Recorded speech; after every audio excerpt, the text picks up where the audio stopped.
La situation au Liban, suivie de très près par les gardiens de la révolution. Les autorités iraniennes exigent le retrait de l'armée israélienne du Liban. Pour Téhéran, les deux dossiers Iran-Liban sont indissociables. Donald Trump pense l'inverse et menace toujours de relancer une offensive militaire sur le pays. Jusqu'à quand pourra-t-il menacer le régime?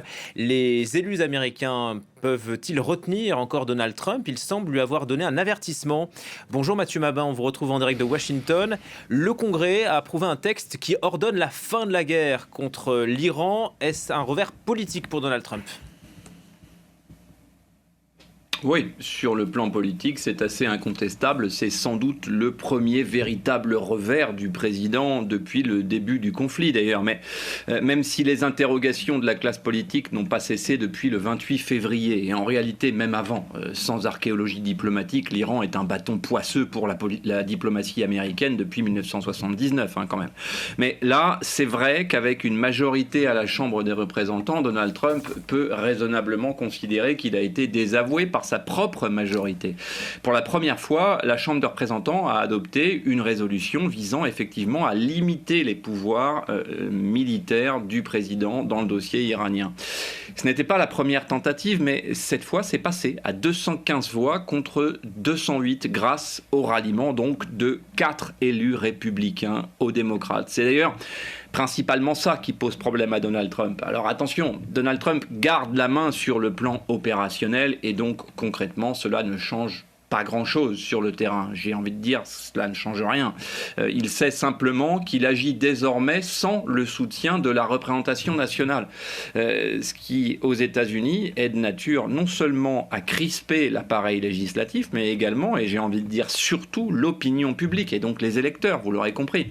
Le texte doit encore franchir plusieurs obstacles, au Sénat notamment, et la Maison-Blanche répète à qui veut l'entendre qu'il n'est que symbolique, ce texte.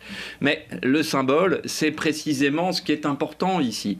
C'est précisément ce qui manque à l'opposition démocrate, d'ailleurs, des symboles de la faiblesse de Donald Trump qui pourraient redonner espoir à un électorat progressiste qui subit les initiatives, disons-le, de l'exécutif depuis janvier 2025. Depuis 3 mois, le président imposait son propre rythme à Washington sur l'Iran. Cette fois, c'est le Congrès qui reprend l'initiative, ça c'est clair, et qui rappelle qu'aux États-Unis, le pouvoir de faire la guerre appartient constitutionnellement aux parlementaires. Même si un veto présidentiel est possible et que Donald Trump ne se privera pas de l'utiliser. Mais il n'y a pas que ça, ce vote est aussi le reflet d'une inquiétude grandissante face clairement à une guerre qui dure, qui coûte cher et dont l'issue reste incertaine. Vous m'accorderez qu'on a quand même un peu l'impression de vivre la même journée depuis 3 mois sans que grand monde ne soit capable réellement de dresser un schéma clair de la stratégie présidentielle en Iran. Autrement dit, Donald Trump n'a pas perdu la guerre politique au Capitole ces dernières heures, mais il vient de perdre néanmoins une bataille très significative. Je vous l'accorde, Mathieu.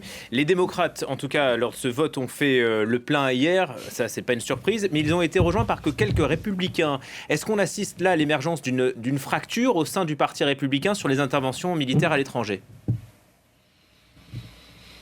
Alors, c'est probablement l'élément le plus intéressant, effectivement, de ce vote. Et on voit bien qu'on n'a pas besoin que la fracture soit très profonde pour produire des effets.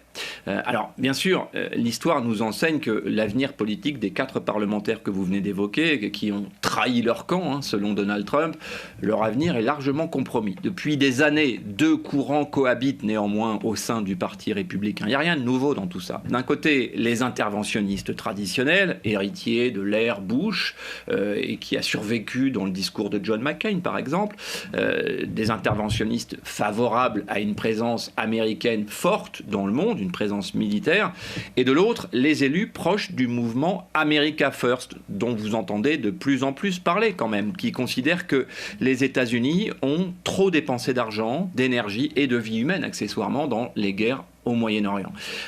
La guerre en Iran a fait ressurgir cette fracture ancienne. Et les 4 républicains qui ont voté contre la position de la Maison-Blanche ne sont pas des cas isolés, en fait. Ils incarnent véritablement quelque chose. Et ils incarnent notamment, au plus haut niveau de l'État, la divergence, par exemple, entre le vice-président J.D. Vance et le chef de la diplomatie américaine, Marco Rubio, par exemple. de potentiels candidats à la succession de Donald Trump. Ça ne vous aura pas échappé. Et ce qui est frappant, c'est que ces critiques ne viennent pas seulement de modérés, justement. Elles viennent aussi de figures conservatrices, voire très conservatrices, qui soutiennent mordicus pourtant Donald Trump sur tous les autres sujets. Le débat n'est donc pas vraiment pour ou contre Trump. Le débat est jusqu'où les États-Unis doivent-ils s'engager dans les conflits étrangers, tout simplement. C'est une question qui traverse aujourd'hui toute la droite américaine et qui la secoue. Et elle pourrait devenir d'ailleurs l'une des principales lignes de fracture du Parti républicain, effectivement. Midterm dans 5 mois. Et oui, ça sent vraiment les midterms. Merci beaucoup Mathieu Mabin, direct de Washington.